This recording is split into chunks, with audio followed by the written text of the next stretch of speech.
Boker Tov, Boker Tov. Alors aujourd'hui, nous allons finir la Gadot de Rabba Bar Chana et nous allons commencer peut-être même le résumé. Après, on aura un grand travail sur les tfilotes, la tfila très longue et très belle qui accompagne cette Torah. Les Yesodit Beyoter et hein, hop,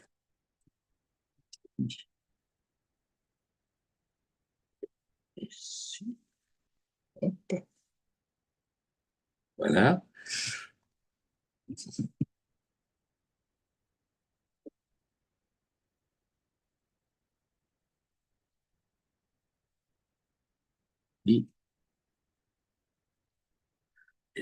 Voilà. Allez. Alors, la Torah d'Alet, la fin. Alors, qu'est-ce qu'on fait à la fin? On fait une albacha. Ça veut dire on habille. On va habiller la Kala avec les 24 parures des Abachem. Et voilà, il nous reste quelques lignes ici sur cette Agada.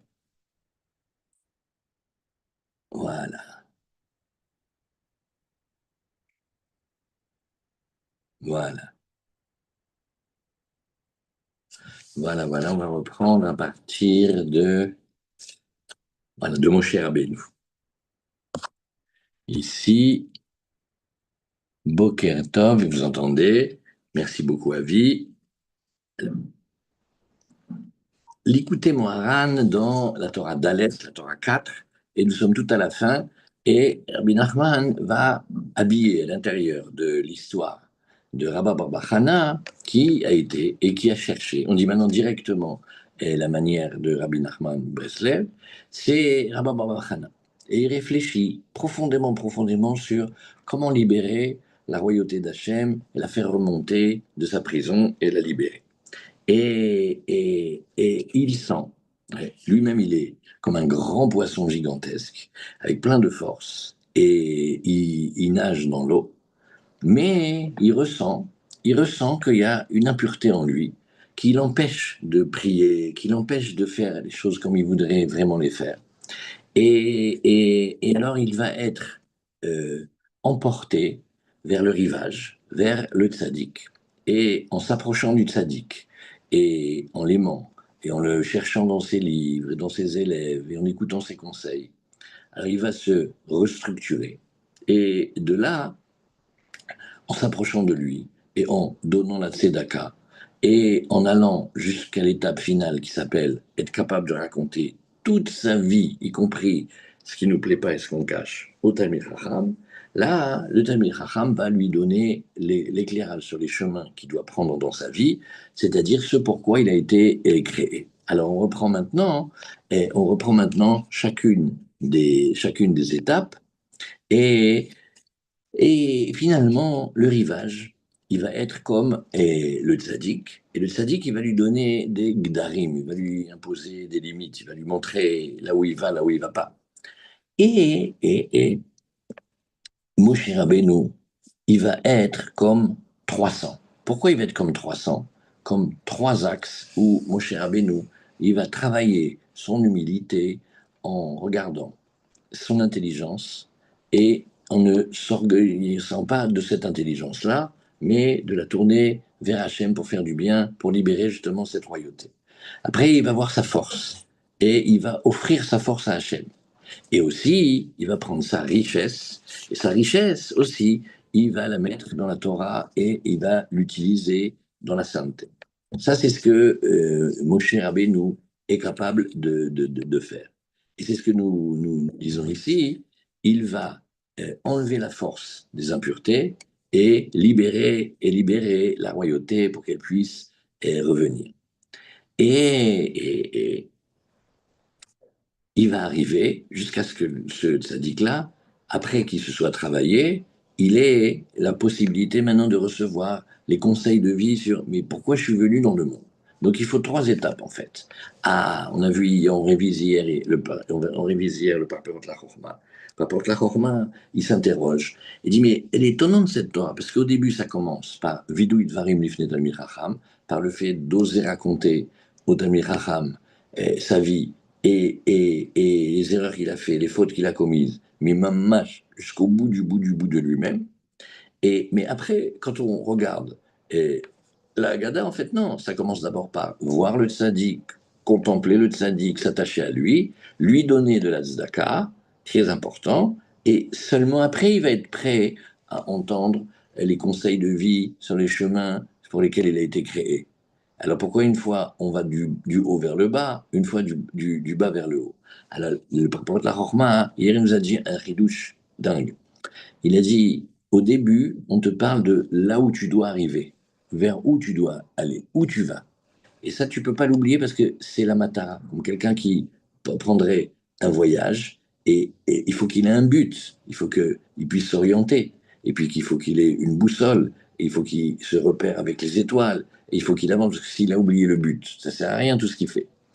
Mais d'un autre côté, on ne peut pas se tromper de voir que le but, on l'a déjà atteint. Donc il faut des moyens pour l'atteindre. Ça s'appelle que à la fin, il va être capable, que Baruch lui donne que, mais quelle que soit la manière dont Hachem il se conduit dans le monde et avec les hommes, tout est pour le bien.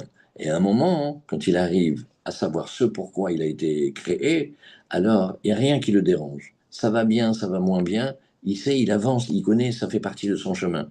Et quand est-ce que l'homme il souffre? L'homme il souffre quand il comprend pas pourquoi maintenant son chemin, il n'est pas comme lui il pense et chaque contrariété et chaque épreuve elle est une souffrance. Parce que Rabbi Nachman il a dit, et on va le voir dans le Chaim Moharan aussi, et il a dit que en fait la souffrance elle vient du fait de ne pas savoir. Et il y a une discussion qui est rapportée dans le Chaim Moharan, c'est Kufta Desaïn, et une fois, Rabbi Nachman, il a dit à Rabbi Nathan, il a dit, non, moi je crois que je vais tout arrêter. Je vais arrêter de m'occuper des gens. Je vais arrêter. Je vais m'occuper plutôt des âmes des disparus. Il dit pourquoi? Parce que les âmes des disparus, même les plus grands méchants, c'est facile de travailler avec eux. Parce qu'ils sont réceptifs, ils écoutent, ils veulent, ils comprennent qu'il faut arranger. Ils sont à un endroit où ils savent que on peut plus fuir. Mais quand tu prends quelqu'un qui a une force de décision, une Bechira, il dit c'est impossible. D'ailleurs, voilà, regardez ce que j'ai essayé de faire avec vous. Bémet, on a réussi quelque chose? Rien du tout. Et alors, Ben Nathan, il dit, mais Moshe Rabbeinu, lui, il a passé sa vie à occuper du clan d'Israël.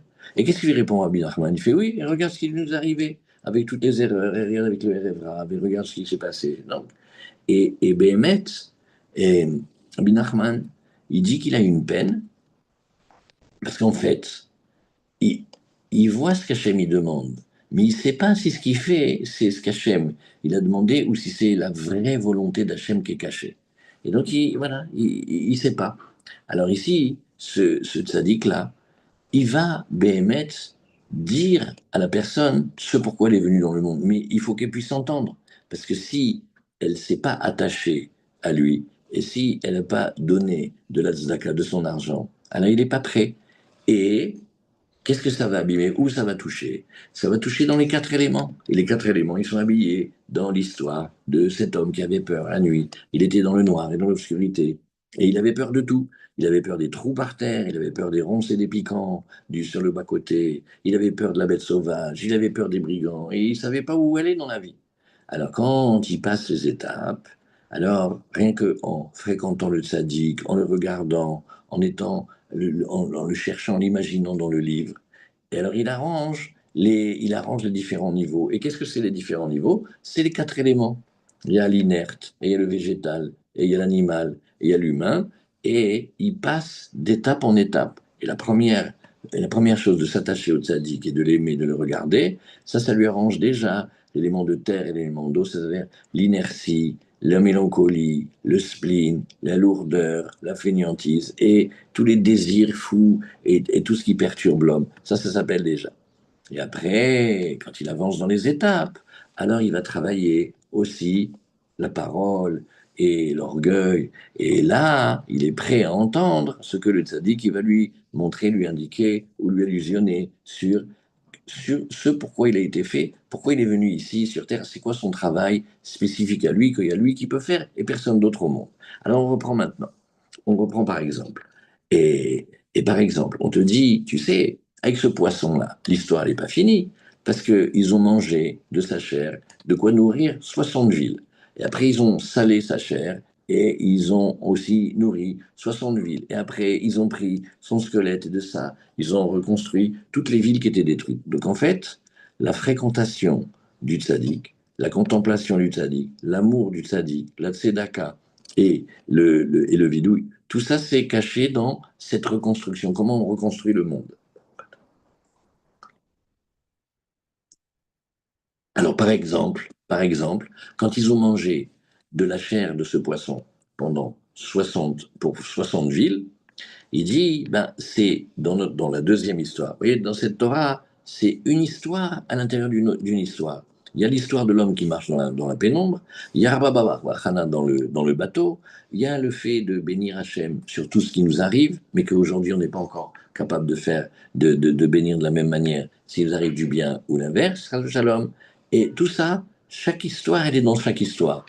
C'est, faudrait le voir en plusieurs dimensions, comme des matrices. Une, elle rentre dans l'autre. Et les trois, elles tournent en même temps. Alors il te dit par exemple ici, tu sais ce que ça veut dire qu'on a réussi à manger de la chair de ce poisson-là? Eh ben, c'est quand on a arrivé à arranger les deux comportements, les deux natures, les deux caractères de Chaim et d'Aber, tout ce qui est l'animalité et tout ce qui est le monde de la parole de l'homme. Et voilà, et parce que sinon, tu sais très bien que ces mauvais comportements-là, ils amènent à la pauvreté. Mais par la tzedaka, il va les arranger, et la tzedaka lui permet, en perdant de l'argent, en jetant son argent dans l'eau, ouais, sur les mers comme ça, eh bien ça lui permet de ramener l'influx divin de bénédiction sur lui, et c'est ce qu'on dit ici, Yarlouminé. Et pourquoi c'est 60 villes? Il dit Shishim, Giborim. Il dit parce que là-bas, ça parle du secret de la subsistance de l'homme. C'est de tout en haut là-bas, en haut dans les Gvorot saintes, dans les rigueurs saintes, qu'arrive la profusion de la parnassa, de la subsistance pour l'homme, comme on a vu. Et après, qu'est-ce que c'est le sel? Alors, deuxième partie, c'est qu'ils ont salé de cette viande et ils ont fait vivre encore 60 métropoles, 60 grandes villes. Et dit ça, c'est quand on arrange, oui, domem et tsoméar, les deux niveaux du bas, c'est-à-dire l'inerte, par exemple les pierres ou la terre, et le tsoméar, le végétal. Et c'est ce qui était caché dans l'histoire du monsieur qui a peur. Il dit, mais moi j'ai peur des trous, je vois rien, je ne sais pas où je mets un pied. Imaginez un trou dans la route, qu'est-ce que je fais? Et si je m'égare sur le bas-côté, je tombais dans les ronces et les épines et tout ce machin piquant. Ça s'appelle domem, c'est le trou dans la terre, parce que c'est la terre c'est l'inerte, c'est le premier niveau. Et après, les piquants, c'est les plantes qui poussent et qui se développent et qui grandissent, mais ont que des piquants, que des cactus comme ça. Et ça, c'est quand il s'approche du tzaddik. Parce que le tzaddik, il est une alliance de sel. Et le sel, il est éternel. Et pourquoi? Parce que ne te trompe pas, mais la tristesse et la mélancolie et les désirs et les addictions et tout ce que tu veux, ça vient d'une perturbation du sang à l'intérieur de l'homme. Et le sel va absorber, tirer vers l'extérieur tout ce qui est mauvais dans le sang. C'est ce qui nous fait, par exemple, que quand on sale la viande, elle devient cachère. Aujourd'hui, tout ce qu'on achète, c'est déjà, on a fait le salage de la viande. Mais avant, il y a encore pas longtemps, on achetait la viande et on la prenait, on la rinçait. Après, on lui mettait du sel. On la laissait un petit moment avec du sel. Le minimum, c'est 18 minutes. D'ailleurs, entre nous, le Rav Breiter, qui était celui qui est devenu un chassid Breslev de Pologne, c'est lui qui a amené la chassid Breslev en Pologne. C'est les Breslev de Pologne. Lui, il avait trouvé un chidouche extra. Il a dit, bon, Nahon, la des doutes, toujours, vous voyez, c'est 1 heure. Les chassidim Arishonim, ils attendaient 1 heure avant le début de la prière. Et Rabbi Narmani dit, c'est 1 heure, et ça va d'après le Zohar et le Harizal, que la journée, elle a 24 heures, et chaque fois, on permute d'un monde à l'autre et d'une sphère à une autre. Et Nahon, c'est 60 minutes, et même c'est dans la forêt, et encore d'une forêt que personne n'y passe dans la journée. Mais des fois, on ne peut pas faire autant. Alors il dit au moins 18 minutes que le sel de la fréquentation du tzaddik et de l'Aïdbo des doutes, il tire le mauvais sang et les peurs et les angoisses et les mauvais caractères et les désirs fous il le tire à l'extérieur. Donc il avait trouvé ce ridouche-là, il a dit au moins 5 minutes, au moins 18 minutes. Et après les 60 villes, qu'est-ce que c'est? eh ben, c'est les 60 lettres qu'il y avait dans la bénédiction des Kohanim. Ça aussi, ça, on n'a pas eu le temps de le voir bien, hein. C'est euh, en fait la bracha du Kohen, parce que le tzaddik, Rabbi Nachman, il inclut tout. Donc il inclut aussi la bénédiction des Kohanim, parce que les Kohanim, ils font des brachot, mais le tzaddik aussi, il possède des brachot, comme on voit. Brachot, les roches tzaddik. Donc on voit que le tzaddik, il a une force de bénir. Et donc, même les brachot que les Kohanim ils nous font, en fait, chez qui elles appartiennent en vrai? Elles appartiennent au tzaddik. Et dans la bénédiction des Kohanim, si on compte les lettres, il y a 60. Et ça, c'est le sel. Il représente le côté que le tzaddik, il va bénir. Il vient, il bénit déjà systématiquement toute personne qui s'approche de lui, même un tout petit peu, sa vie, elle change et il est béni. Mais il est béni comme le tzaddik, il sait faire, pas comme nous, on veut que le tzaddik, il bénisse. Et, et voilà. Birkat Hashem i ta'ashir, velo yosif aetsev ima. En fait, il y a caché, ça c'est très très fort, dans le Parperot la Chorma, et il a travaillé plein. Si vous regardez le Parperot la Chorma de la Torah d'Alet, il est très grand. Et il dit, tu sais, c'est la bracha d'Hachem, hein, qui donne la richesse. Et comme ça, il n'y aura plus la tristesse et l'énervement qui va avec. C'est-à-dire la quête de la Parnassa, par exemple, que l'homme y réussisse ou qu'il réussisse pas, mais même quand il réussit, en fait, c'est accompagné de nerfs. La plupart des gens, le travail, la quête de la parnassa, ça les use, ça leur prend toute leur force et ça leur met les nerfs. Donc même quand il aura gagné l'argent, souvent, il n'est pas heureux. Mais pourtant, voilà, c'est ce qu'il voulait. Il nous a usé pour avoir son poste et son travail. Et, et, et pourquoi? Parce qu'il y a des programmes internes dans la richesse quand elle n'est pas orientée du côté de la sainteté. C'est que ce qu'on a, ça ne nous suffit pas. On veut plus. Après, ce qu'on a, ça ne nous suffit pas. Et donc, comme on dit ici, quand il a 100, eh ben, il veut 200. Et alors, le désir qu'il a des 200, ça l'empêche d'apprécier les 100. Et quand il aura 200, ça va revenir le même système. Ou Marbe Nechassim, Marbe Daga, quelqu'un il augmente les biens, et ben il augmente aussi les soucis. Donc ça lui sert à quoi d'avoir plus de biens? Il a plus de soucis. Alors qu'en départ, on dirait, moi quand je serai riche, j'aurai plus de soucis. Oui, mais alors voilà, il y a une arnaque ici. Mais le tzaddik, qui possède la bracha d'Hachem, il arrive à faire qu'il va recevoir, mais il va pas avoir les soucis qui accompagnent la quête de la subsistance. Et ok, Yeler etzel chacham, vivakesh alav rachamim. Alors ça, c'est très très fort. La Gemara dit quand quelqu'un il a une souffrance, par exemple, Loilenou, il a un malade à la maison, alors on dit qu'est-ce qu'il fait? Il va chez le Chacham, c'est-à-dire il va chez à l'époque c'était le Rosh Yeshiva, celui qui tient et qui dirige le centre de l'enseignement, mais eh bien, il va demander des bontés. Et Ish Chacham Yichaperena. Et l'homme, Chacham, non seulement il bénit, mais il arrange la racine de ses fautes, vechoulé, vechoulé. Et donc vous voyez ici que ça, c'était les. Après, il nous reste l'étape de l'œil du poisson, que c'est seulement un œil et pas deux. Et après, avec cet œil-là, on fait 300 barriques d'huile, de l'huile d'olive comme ça, magnifique. Alors, c'est quoi? Il dit, ça, c'est le sechel que la fréquentation du tzaddik et la tzedaka et le fait d'oser tout lui raconter, ça donne une forme d'intelligence spéciale. Et pourquoi les 300, c'est Moshe, comme on a vu hier, là-bas on s'était arrêté, il dit, c'est Moshe. Moshe, il sait se faire petit. Il dit, ma. Nous, qu'est-ce qu'on est? Ma, on est une question, on n'a rien. Et toujours, tu vois qu'il sait se faire plus petit. Et sur les trois niveaux, qui s'appellent Ali, Talel, Chacham, Gibor, Vachir, là aussi, c'est rapporté dans le prophète Jérémie que arrête de frimer l'homme à cause de ton intelligence, de ta force ou de ta richesse. Et donc, dans tous ces trois niveaux, oui, eh bien, lui, il sait se faire petit. C'est ça qui s'appelle libérer la royauté d'Hachem. Et c'est ça qui permet à la fin, au bout, d'être capable de remercier Hachem et de le louer, oui, sur tout ce qu'il fait dans la vie. Alors regardez ici un coup de Miné Oubé. Miné Oubé, c'est un des élèves des grands, grands, grands. Il a écrit Messilat Charim, il a écrit une espèce de code de lecture de l'écouter Moharan avec 18 clés de lecture. Une des clés de lecture incroyable, c'est Miné ou B. Miné ou B, c'est ce qu'on a vu tout à l'heure avec les matrices. À l'intérieur du texte de Rabbi Nachman, ouais, les questions que le Rebbe il attend qu'on se pose et qu'on ose dire, eh ben, en relisant, on voit que de la question elle-même, telle qu'il a construit le livre de manière mais magique, eh bien, la réponse, elle apparaît. Mais ça, c'est fou. Alors, regardez, on en fait un, par exemple, on en fait un ici, et qui nous ramène au tout début de la Torah. Au tout début de la Torah, comment ça commence? Quand l'homme, il sait que tout ce que Hachem fait, c'est pour son bien, vous vous rappelez ça? Et il dit que Shadam Yodea, c'est Kol Amorotav, Em le Tovato.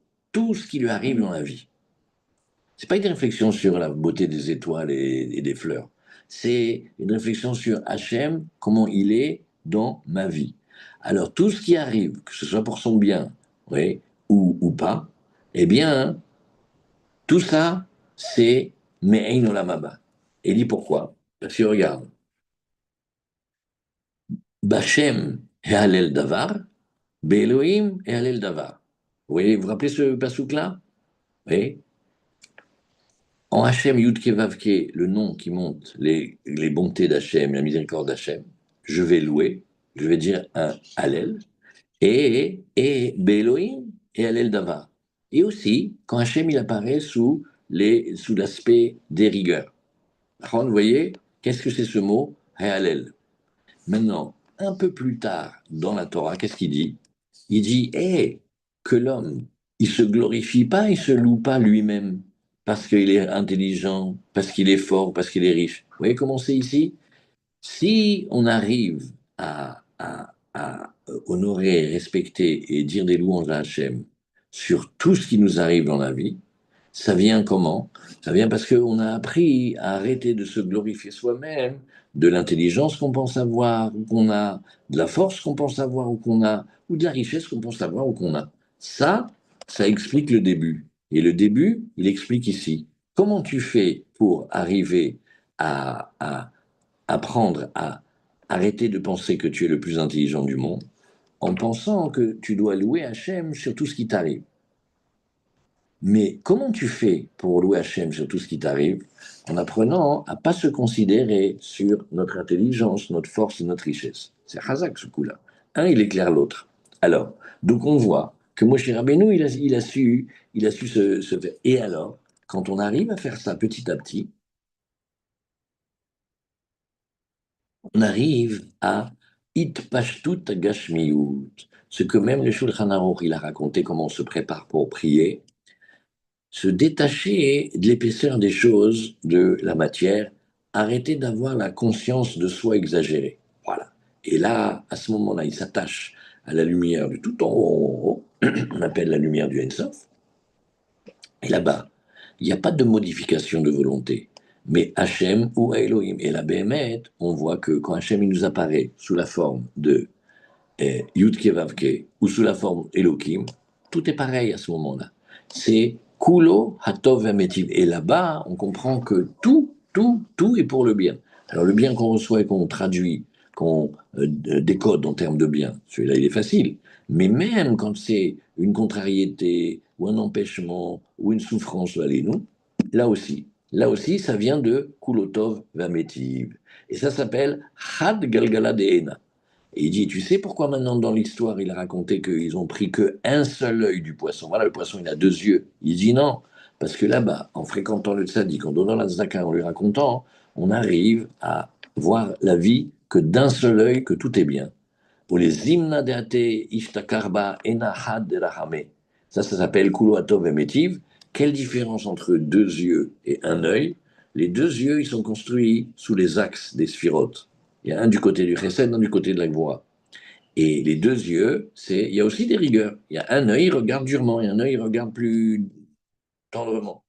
Mais le temps dont on parle, qu'Hachem, il va nous amener, et bien là-bas, il y a un seul œil. On ne voit plus que tout en bien. Et c'est ça, le. Donc en fait, qu'est-ce qu'il fait? Le tzaddik, il sait se se diminuer, il sait se rapetisser. Et il arrive à ne voir le monde que d'un seul œil. Et quand il arrive à voir le monde que d'un seul œil, il ne cherche que la bonté. Et ça, c'est comme ça qu'il se rapproche d'Akadosh Baruch Hu, du Ein Sof. Bon, après, maintenant, attention. Il faut faire attention parce que quand on se détache de toute corporalité, de toute conscience de soi, à un moment, l'âme, elle peut s'envoler. Alors, il faut faire attention. Et qu'est-ce qu'il fait? Il s'approche et il recule. Il s'approche et il recule. Et on avait posé la question, qui était une question cachée, de dire, mais alors d'accord, alors tu m'as montré un truc, après tu me l'enlèves, Todarama, ça sert à rien.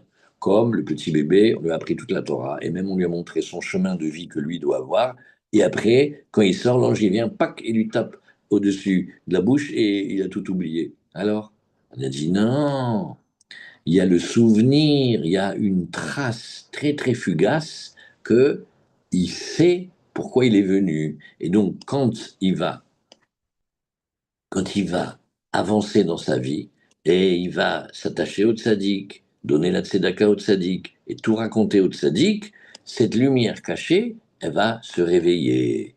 Et c'est pour ça que et c'est pour ça que à ce moment-là, de ma, on rajoute le aleph et ça devient mea, ça fait 100. Comme on dit, altikrama et la mea. C'est le secret des 100 brachot par jour en plus. Après, et donc, comment on arrive de 3 à 300? Chaque détail, il apprend ici, Rabbi Nachman. Parce qu'on t'a dit qu'on a fait 300 grandes barriques d'huile. Ok, pourquoi pas 3? Arrête, tu m'as dit, on se travaille, on arrête de se glorifier de notre intelligence, de notre force ou de notre richesse. Ça fait 3. Mais dans l'histoire, il est marqué 300. Il dit non, parce que maintenant, il passe de ma, oui, de se savoir se rapetisser, à méa, à 100. Et il amène cette lumière-là dans sa compréhension et dans son intelligence et sa perception. C'est ça qu'on appelle les tonneaux d'huile. C'est le sechel, ata, aoreta, la da'at. En fait, Hachem, il amène à l'homme des perceptions très, très, très, très, très grandes et il arrive à voir quoi? Qu'il sait réunir toutes les choses et il sait faire des yichudim et unir le Shem Hashem Yudke Vavke et le Shem Elohim. Il sait faire des yichudim et les Yached Kutsabri Shrinte et Tiferet et Malchut et les Avenouk. Et en fait, il arrange tous les mondes. Et là, à ce moment-là, il arrive à dire à Tov, à Métiv, à la Kol, Kemolati de Lavo. Et déjà ici, il te dit un chidouche le Rebbe, c'est que même ici, il arrive à faire comme on va être capable de faire tous, Bezrat Hashem, dans le monde qu'Hashem, il nous amène le Olam Abba.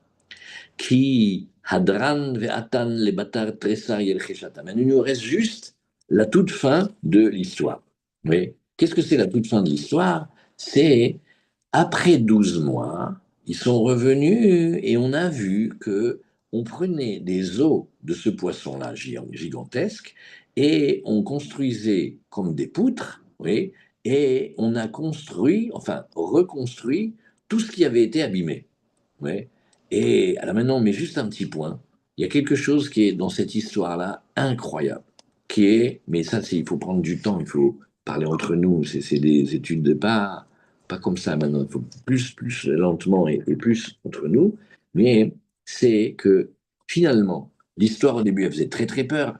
Quoi, le poisson, il y a un petit ver qui lui est rentré dans le nez, il est mort, il a été jeté sur le littoral, il a détruit des villes entières. Ça fait peur quand même.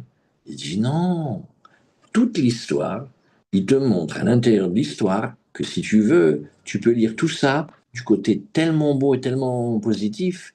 Et, et regarde, ça c'est qu'est-ce qui se passe quand 12 mois après on revient et finalement le drame du début, que le pauvre poisson, à cause d'un petit verre, il est mort et la mer elle l'a jeté sur le littoral. Pas du tout. C'est que de la perturbation que quelqu'un a eue, au début, il est venu, il nous a dit, moi, j'en peux plus, hein, j'en peux plus. Je promets, j'essaye de bien faire, mais vraiment, j'essaye de bien faire. Mais quelle guerre! Mais quel drame la prière, elle est tout le temps des perturbations. Et c'est normal que quand je suis dans la Mida, le Olam Hatzilut, là-bas c'est que du top. Toutes les factures, elles me reviennent, tous les souvenirs, ils me reviennent, toutes les angoisses, ils me reviennent. Daïk, je peux plus. Combien d'années? Et les désirs, on pensait qu'on allait arriver en un clin d'œil. Non seulement on n'arrive pas en un clin d'œil, mais des fois on retombe. Et de là, aïe, aïe, Daï, ça suffit. Daï, il est qui bouge. D'accord. Mais en fait, ce petit verre qui lui est venu dans le nez, c'est ça qui l'a amené chez le tzaddik. Et c'est ça qui l'a fait aimer le tzaddik. Et même lui donner de son argent. Et même un jour avoir le courage d'aller lui dire les trucs qu'on n'a jamais dit. Waouh! En fait, ce petit verre-là, bah, il était pour son bien. Parce que c'est l'histoire de quelqu'un qui a eu une contrariété dans sa vie. Mais de cette contrariété-là, c'est ça qui l'a fait rebondir et grandir et devenir l'homme extraordinaire qu'il est, qui va être. Nous alors? Ah, c'est ce qu'il te dit ici. Tu vois, on est revenu après 12 mois. Et on a vu que on avait pris les os de ce poisson-là et on a reconstruit les villes détruites. Ça veut dire à la fin, c'est mieux qu'au début. Comment? Comment c'est possible?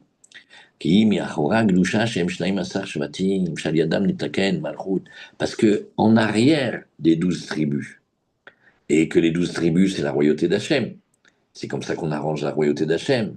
Et en arrière d'elle, ça s'appelle la Sitra Ahara, l'autre côté, qui vient de par derrière. Eh bien, ça, c'est l'impureté. Et il y a des gens qui sortent de la Gdusha, Chas Shalom, ils s'éloignent de la sainteté. Et c'est ce qu'il a raconté Rabbi Babachana. Il dit, tu sais, Mehmet, qu'est-ce qu'on fait avec ceux qui sont sortis de la maison, ceux qui ont quitté le monde juif et qui sont, va savoir dans quelle horreur d'impureté et dans quel monde ils ont dégringolé. Et eux, en fait, c'est comme s'ils étaient tout à l'arrière des 12 tribus de sainteté. Et, et, et, et à force de faire des erreurs et des fautes, ils s'éloignent complètement. Et on a vu que ils coupaient des os de ce poisson-là, ils en faisaient comme des poutres et des planches. C'est-à-dire que avec ça, oui, qu'est-ce qu'ils font? Regardez comment c'est, les os. Vous avez vu où il a caché Rabbi Nachman et Rabbi Bar Chana le coup que les fautes elles sont gravées dans les os? C'est incroyable dans cette histoire. Tout est lié, cette histoire-là, mais même si on voulait la dessiner, mais comment on fait? Ouais. Et comment on fait, même si on faisait un film, comment il faut réfléchir pour comment on peut montrer ça? Que en fait, dans ce poisson, les os, ben, c'est la vérote qui sont gravées dans les os. Et la hakika, ouais, elle passe d'un côté à l'autre, comme la Nessira. Et la Nessira, c'est un terme. C'est Nachon, ça veut dire scier.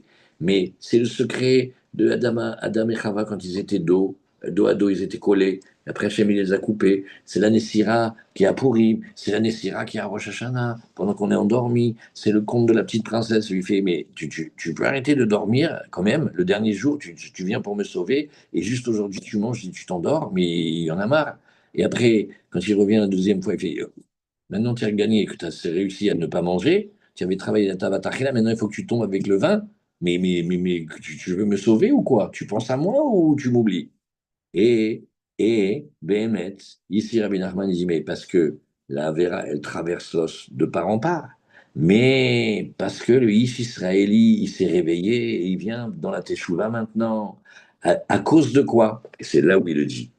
À cause de ce petit verre qui nous avait tellement fait peur au début, oui, qui avait dans ses narines, c'est-à-dire dans sa prière, eh ben, il a senti cette touma-là, cette impureté légère qui le perturbe, et la teshuva a entraîné que même, oui, les Réchaïm qui étaient perdus, ils reviennent maintenant et ils deviennent comme un trône pour la sainteté et pour la royauté, et on a réussi à reconstruire. En fait, qu'est-ce qu'ils viennent? Ils viennent et ils aident ceux qui servent Hachem, qui vont reconstruire. Il y a ici, mais on n'a pas le temps maintenant, mais c'est en fait, vous verrez que tous les grands projets, les grands projets, ils ont été énormément aidés au début du projet par des gens qui étaient mais à des milliards de kilomètres. On met un point ici et je te raconte une histoire. Elle est vraie, elle est rapportée dans les livres. Il y avait un méchoulard, ça veut dire un qui ramasse des fonds pour les pauvres. Il y a à l'époque, je sais pas, par exemple, les années 30 comme ça, Alors, il a fait un grand voyage en Europe. Et il raconte dans le livre, il a essayé de voir des fois des grandes communautés très riches de Vienne. Ils n'ont rien donné d'argent pour Israël, presque. Alors après, il s'est dit, bon, ben, je vais aller dans les villages. Et il a demandé à des Olufmenschen, les gens tellement pauvres de Pologne et de tout ça.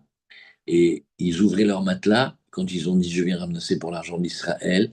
Et il leur donnait la pièce. Ils avaient deux pièces. Une pièce pour les enfants, pour payer le rebeu du Talmud Torah. Et une pièce, c'était pour Israël. Il a donné ça. Et à un moment, il est arrivé à New York. Et à New York, il a rencontré des gens bizarres, avec des drôles de têtes patibulaires et des chapeaux comme ça, et des costumes, et quelque chose qui fait une bosse sous le vêtement. Il a dit, c'est pour Israël, viens demain au port sur le dock. Et ils lui ont donné des caisses. Il y avait des mitraillettes dedans. Regardez comment Kadosh Baruch Hu, pour les grands projets, il prend des gens qui sont mais tellement loin, et en fait, ils vont participer à leur manière d'un projet immense. Pareil aussi le début de Ouman. Mais qu'est-ce qu'il n'a pas fallu faire avec les mafias locales pour pouvoir que... Ils ont creusé le trou par terre pour faire le migré. Les vieux de Breslev, ils connaissent cette histoire-là, c'est dingue. Parce qu'ils ont dit, mais si vous êtes là-bas, on va tout vous fournir, on va fournir le casino. Ils ont dit, non, vous allez creuser. Qu'est-ce que c'est cette histoire-là? Ça, c'est le secret de Rabba Baba Hana, qui s'est préoccupé de savoir comment on ramène les Juifs perdus. Voilà. Ça, c'est la fin de la Gada. Après, il va expliquer le patron du début, et après, mais elle est immense, hein, cette Torah.